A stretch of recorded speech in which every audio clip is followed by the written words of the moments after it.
My name is Muhammad Riki Yantriolatu. I am from Magister Science Management 2011 Institut Teknologi Bandung.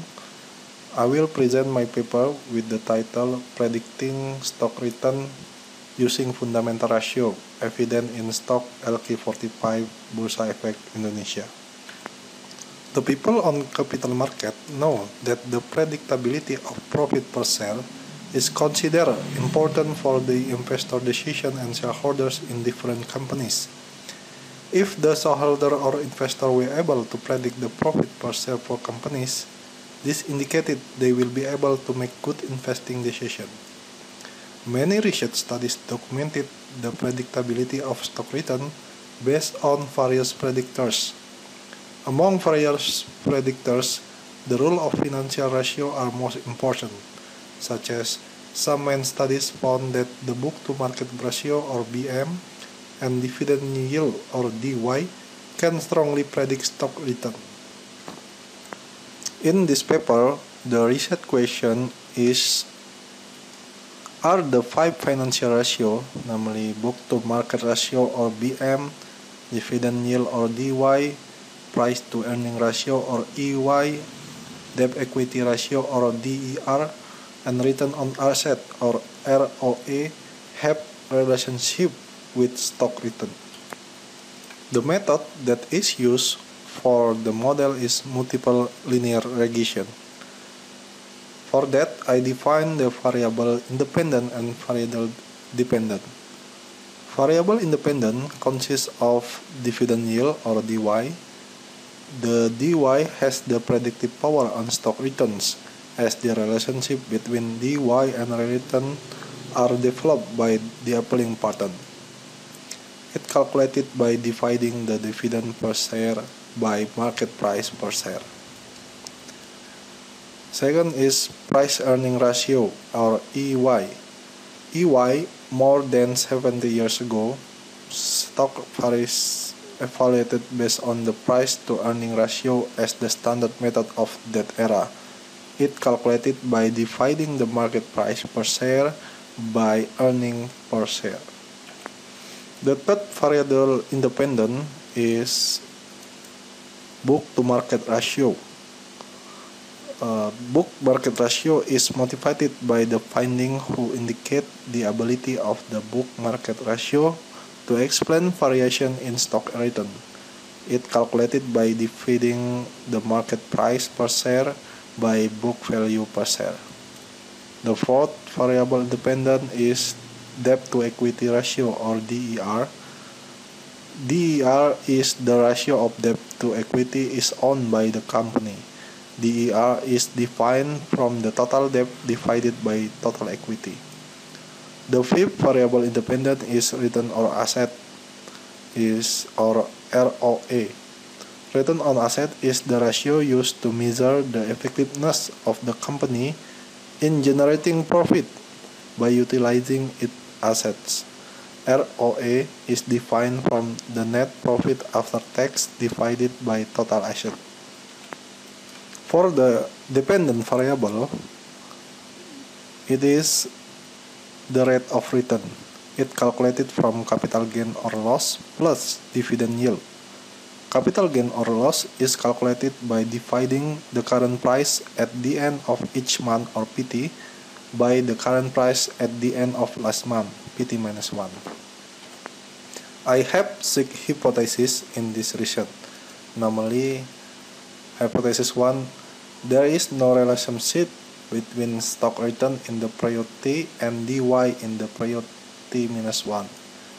Hypothesis 2, there is no relationship between stock returns in the period T and EY in the period T-1. Hypothesis 3, there is no relationship between stock return in the period T and book to market in the period T-1. Hypothesis 4, there is no relationship between stock return in the period T and DER in the period T-1. Hypothesis 5, there is no relationship between stock return in the period T and ROA in the period T-1. And hypothesis 6, there is no relationship between stock return in the period T and dy, EY, BM, DER, and ROA in the period T-1.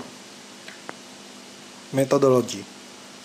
This study comprises a period of 5 years starting from January 2007 to December 2011, and the units of analysis include 20 companies that are listed on LQ45 Index in Indonesian Stock Exchange or BEI. The filtering process of companies include 4 criteria. First, the company must be listed on the BEI main board before 1 January 2007. Second, the stock of companies must not be suspended for more than 12 months any time period. Third, the stock of companies must not be delisted during the period of study. And fourth, the data of all variables for all companies must be available in data stream. I have descriptive statistics for all variables which are shown in this table. This is the total sample around 100, and minimum, this is the minimum value, this is the maximum value, and this is the mean each variable, and this is the standard deviation for each variable. As we can see that the mean of return is around 257.2. The dy is 0.019, EY is 20.29, BM is 3.47, DER is 3.02, and ROA is 14.1. For multicollinearity test, the result in the table show that there is no variable that show the value of FIF greater than 10. The value is between 1 to 4. This means that the model of independent variable or predictors used in this study did not show any symptoms of multicollinearity in regression models.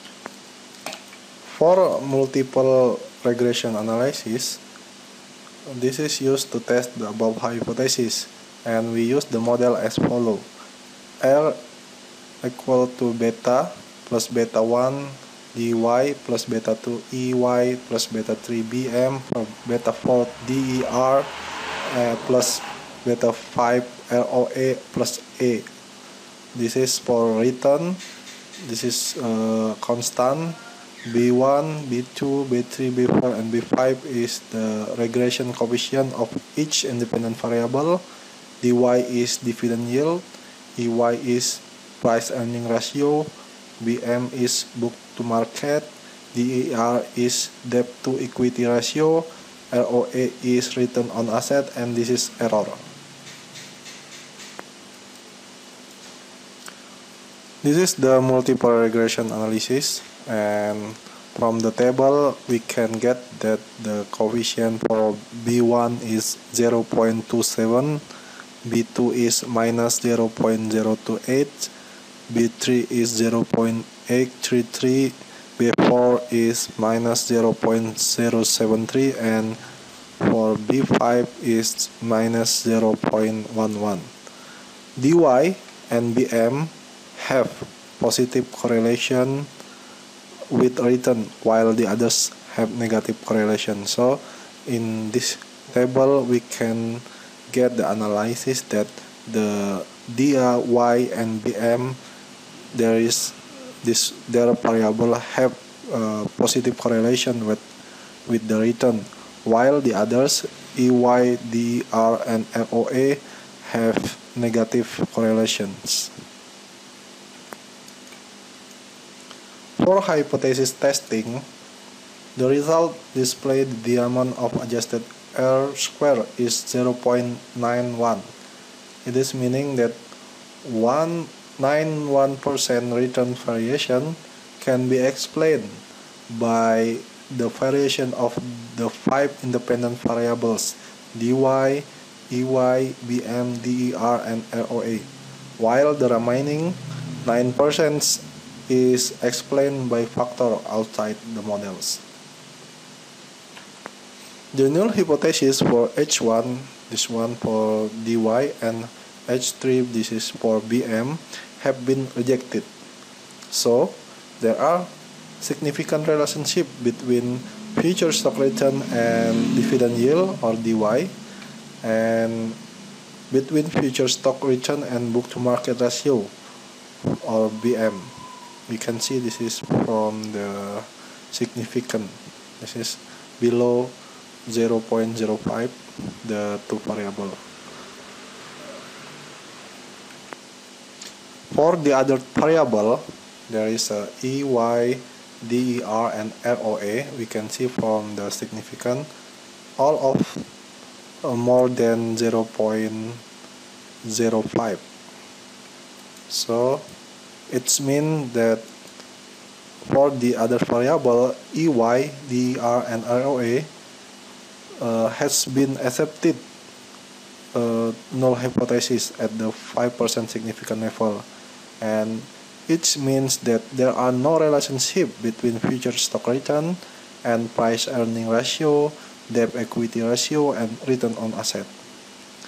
According to the finding, the result of this study indicate that there are dividend yield and book to market ratio have a positive relations for predicting future stock return.